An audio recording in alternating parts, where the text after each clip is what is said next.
Hello everyone, it's Mrs. Whiting here. It's finally Christmas Day! Merry Christmas to all of you. I hope Santa's been kind and you found lots of presents under your tree this morning. I'm here to read you the very final chapter of How Winston Delivered Christmas. I know you all want to know how his adventure went. It's called Hot Buttered Toast. Even before he opened his eyes, Winston knew that something very strange and unusual had happened. The last thing he could remember was being outside in the freezing cold with the angry wind and snow roaring all around him, and he remembered being very tired. Very tired indeed, and freezing cold too. The sort of cold that makes you feel frozen from the inside out. But that wasn't the case now at all. Winston was... He considered it for a moment. He was snuggly, really warm and cosy, and yes, very snuggly indeed. He sniffed. His whiskers wobbled with excitement. What was that lovely smell? It smelt like someone very nearby was cooking something very delicious. Where on earth was he? He opened his eyes and looked around him and gasped. What had happened?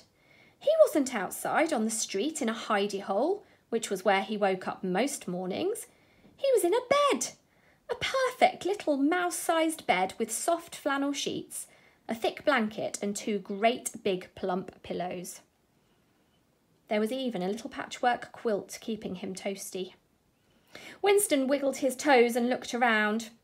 He seemed to be in a little bedroom in a house where everything was just the right size for him. There were tiny books, a small armchair, and as Winston peeked over to look down the side of his bed, on the floor was a pair of tiny slippers that Winston knew, just from looking at them, would fit his feet perfectly.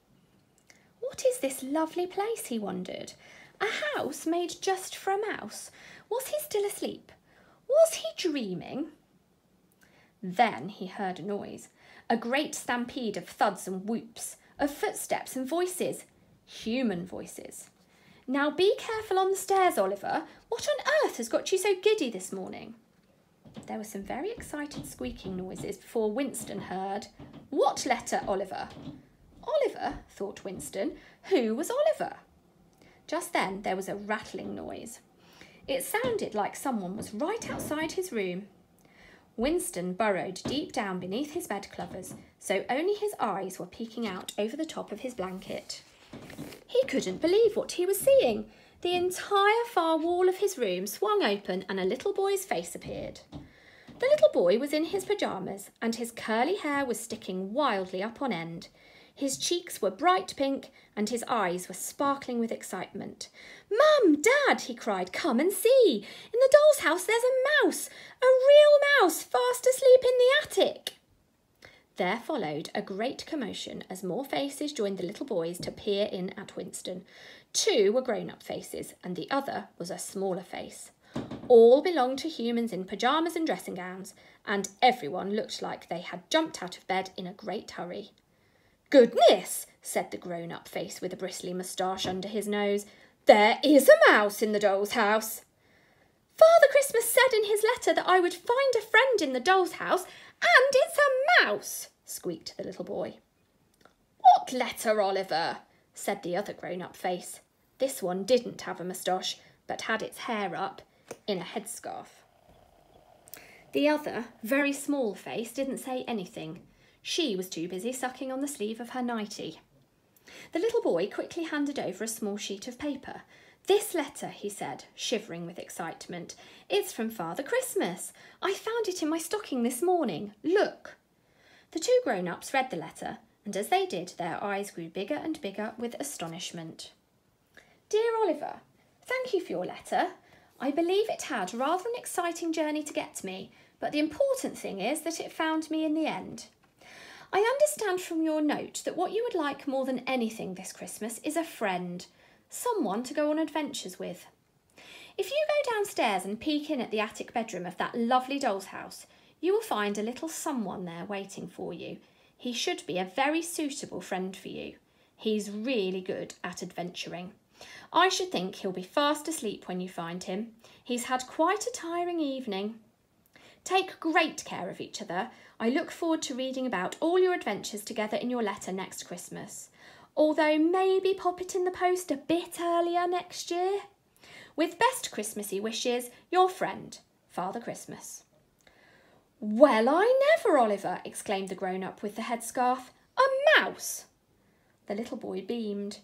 I think we'd all better go and get dressed, and then our new friend here can join us in the kitchen for breakfast, said the grown-up with the moustache. Do you think he'd like some hot buttered toast?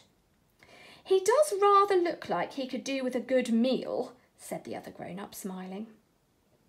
Oliver told his new friend that he'd be back for him as soon as he was dressed, and had brushed his hair, one of the grown-ups added, and the whole family scampered off to get ready for the day.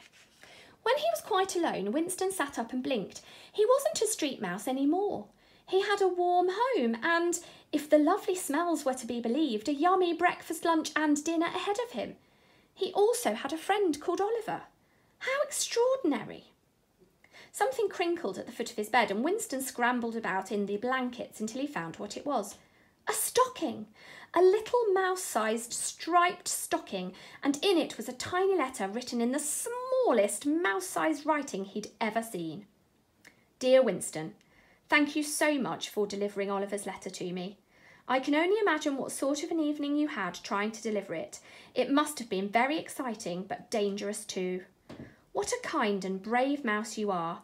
For such a tiny creature, you have an enormous heart, one which understands that nobody should ever be left out or forgotten, especially at Christmas. Happy Christmas, Winston, and enjoy your new home. With love, from Father Christmas.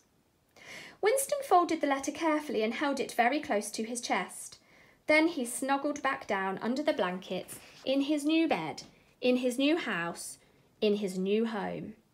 And for the first time in his life, he felt warm from the tip of his nose to the end of his tail. And as he lay there, he wondered what adventures tomorrow would bring. The end. Until next Christmas. See you all soon, everyone.